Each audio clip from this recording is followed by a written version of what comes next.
on va parler un petit peu de qui? Eh bien malheureusement, toujours des mêmes problèmes que sont ces pirates russes qui participent à cette terrible guerre qui est en train de nous impacter. Alors avant tout et surtout les Ukrainiens, mais aussi les Russes qui n'ont rien demandé, et ça impacte aussi de plus en plus la planète numérique, et pas que, avec des cyberattaques lancées par de pseudo-pirates informatiques proches du Kremlin, proches de Vladimir Poutine. Et surtout, je vais vous montrer là ce soir que c'est très étonnant pour ces pirates informatiques qui, selon ce qu'on peut lire, seraient proches de l'armée russe, etc., etc. Sauf qu'ils n'ont pas un dard à première vue parce qu'ils demandent de l'argent, et je vais vous montrer.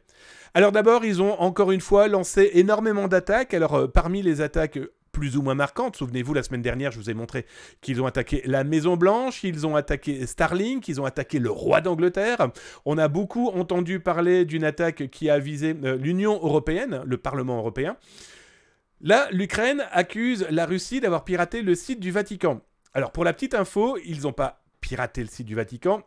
Ces pirates russes, là, que j'appelle moi des mercenaires 2.0, non, ils lancent ce qu'on appelle des DDoS, des dénis de service. En gros, c'est un camion de poubelle qui arrive devant chez vous et ils vous déversent toutes leurs cochonneries devant vos portes et devant vos fenêtres. Vous ne pouvez plus rentrer, vous ne pouvez plus sortir.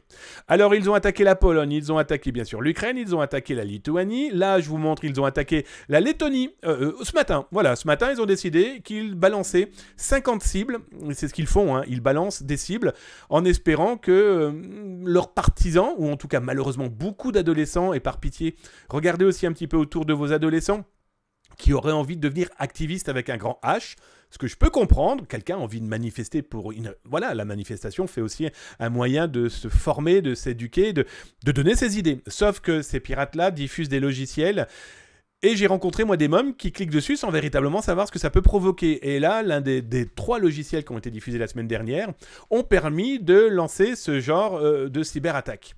Alors, ils ont lancé énormément contre la Lituanie, ils ont lancé contre la Lettonie. Là, ils ont décidé d'attaquer tout le système bancaire lituanien et lettonien parce que... voilà, parce que... Alors, pour ceux qui étaient là la semaine dernière, vous retrouverez ça d'ailleurs dans les rediffs sur YouTube...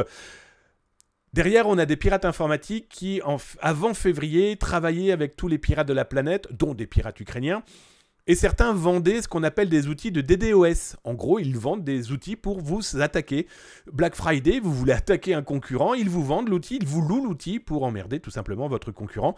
Regardez, sur PC, ils vendent des super PC, ils fabriquent des super PC. Eh bien, il va faire son Black Friday où là, il va par exemple proposer des offres sur son site où voilà, eh bien, vous pouvez louer pendant 1 heure, 1 journée, 1 semaine, 1 mois. Souvenez-vous, je vous avais montré ça il y a 3-4 semaines. Pour 800 $, vous pouvez louer 1 mois de cyberattaque, de blocage d'un site web. Parce que derrière, ce sont des gens qui font du business avant de faire croire qu'ils sont nationalistes, etc., etc. Mais pendant ce temps-là, ils embêtent quand même pas mal de monde. Donc là, ils ont attaqué la Lettonie.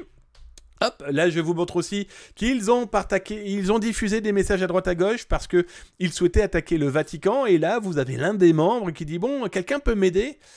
Bah gars, t'as décidé que tu serais le plus grand pirate ou grand hacker de la planète, démerde-toi un petit peu. Voilà, on est dans cette ambiance-là. Et ce qui m'a intrigué, et c'est une information là que je viens de que j'ai trouvée cet après-midi, je vous en avais déjà parlé il y a 3-4 mois, mais là ils ont relancé une opération de « On a besoin d'argent ». Là, ce que je vous montre là, eh bien, ils ont lancé des NFT. C'est les mecs, il faudrait peut-être les envoyer. Enfin bref. Donc là, il est possible d'acheter des NFT pour qu'ils puissent se financer. Les mecs ont mis en place des images, ont mis en place de quoi gagner un petit peu de sous. Donc j'ai caviardé, c'est moi, les rectangles jaunes, parce que je voulais pas vous mettre les pseudos des vendeurs, je voulais pas vous montrer aussi qui achetait, etc. Il y a quand même eu quelques petites ventes. Ils veulent toucher de l'argent alors qu'on aurait pu penser que c'était le gouvernement, quel qu'il soit d'ailleurs, qui leur fournissait de l'argent pour pouvoir agir.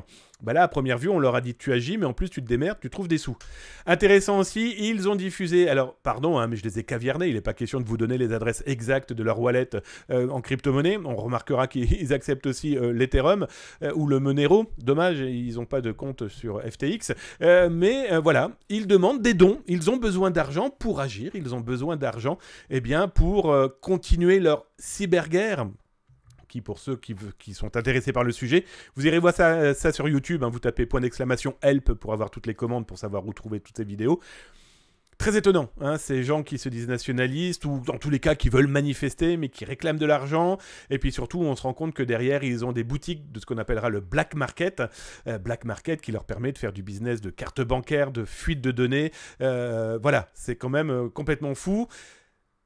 Comment ça va s'arrêter? Comment ça va se finir? On n'en a aucune idée. Toujours est-il qu'eux continuent aussi malheureusement à faire du business avec peut-être les données de vos grands-parents. Ça, c'est plutôt gênant. Je vous montre ça dans un instant.